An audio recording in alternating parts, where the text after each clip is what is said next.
ಸ್ಯಾಂಡಲ್ವುಡ್ನ ನಟರಾದ ಯುವ ಹಾಗೂ ಶ್ರೀದೇವಿ ಅವರ ನಡುವಿನ ಡಿವೋರ್ಸ್ ಪ್ರಕರಣಕ್ಕೆ ಸಂಬಂಧಪಟ್ಟಂತೆ ಮಾತಾಡಲಿಕ್ಕೆ ಶ್ರೀದೇವಿ ಪರ ವಕೀಲರಾದಂತಹ ಭಾಸ್ಕರ್ ರಾವ್ ಅವರು ನನ್ನ ಜೊತೆ ಇದ್ದಾರೆ. ನಾನು ಭಾಸ್ಕರ್ ರಾವ್ ಅವ್ರನ್ನ ಮಾತಾಡಿಸ್ತಾ ಹೋಗ್ತೀನಿ. ಸರ್, ಶ್ರೀದೇವಿ ಅವರ ಪರವಾದ ವಕೀಲರು ನೀವು ಯಾವಾಗ ನೋಟಿಸ್ ಕೊಟ್ಟಿದ್ರಿ ಸರ್ ಯುವ ಅವರಿಗೆ ಶ್ರೀದೇವಿಯವರ ಪರವಾಗಿ? ಅಬೌಟ್ 2 months ಬ್ಯಾಕ್, ಅಂದರೆ 2 ತಿಂಗಳ ಹಿಂದೆ ಶ್ರೀದೇವಿ ವಕೀಲರಿಂದ ಶ್ರೀದೇವಿಯವರಿಗೆ ಅಮೇರಿಕಕ್ಕೆ ನೋಟಿಸ್ ಬಂತು. ಅದು ಅವರ ತಂದೆಗೆ ಫಾರ್ವರ್ಡ್ ಮಾಡಿದ್ರು. ಅವ್ರ ತಂದೆ ನನ್ನ ಕ್ಲೈಂಟ್ ಆಗಿರೋದ್ರಿಂದ ನನ್ನ ಹತ್ರ ಬಂದರು. ನಾನು ಅದಕ್ಕೆ ಉತ್ತರ ಕೊಡೋಕ್ಕೆ ಅಂತ ಹೇಳಿದ್ರು.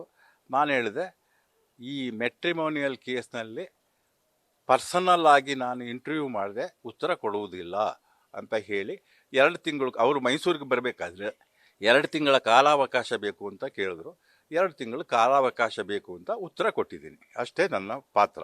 ಬಟ್ 2 ತಿಂಗಳು ಕಾಲಾವಕಾಶ ಬೇಕು ಅಂತೇಳಿ ಏನಂತ ಉತ್ತರ ಕೊಟ್ಟಿದ್ದಾರೆ ಸರ್? ಅಂದರೆ ಅವರು ಅಮೆರಿಕದಲ್ಲಿ ಇರುವುದರಿಂದ ಹಾಗೂ ಈ ವೈವಾಹಿಕ ವಿಚಾರದಲ್ಲಿ ಆ ಪಾರ್ಟಿಯವರನ್ನೇ ಮಾತಾಡಿಸ್ದೆ ನಾವು ಉತ್ತರ ಕೊಡಬಾರ್ದು ಅಂತ ಕಾನೂನಲ್ಲಿ ನಮಗೆ ಒಂದು ಸಲಹೆ ಇದೆ. ಆದ್ದರಿಂದ ನಾನು ಅವ್ರನ್ನ ಮಾತಾಡಿಸ್ದೆ, ನಾನು ಉತ್ತರ ಕೊಡುವುದಿಲ್ಲ ಅಂತ ಹೇಳಿದೆ.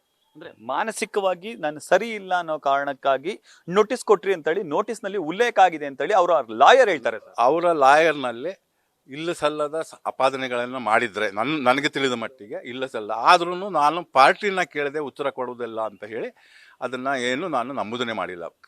ಕಾಲ ಮಾತ್ರ ಕೇಳಿದ್ದೀನಿ, ಇನ್ನೇನು ಕೇಳಿಲ್ಲ ನಾನು. ಬಟ್ ಸರ್, ಅವ್ರ ಲಾಯರು ಸಿಕ್ಕಾಪಟ್ಟೆ ಅಲಿಗೇಷನ್ ಮಾಡಿದ್ದಾರೆ ಸರ್.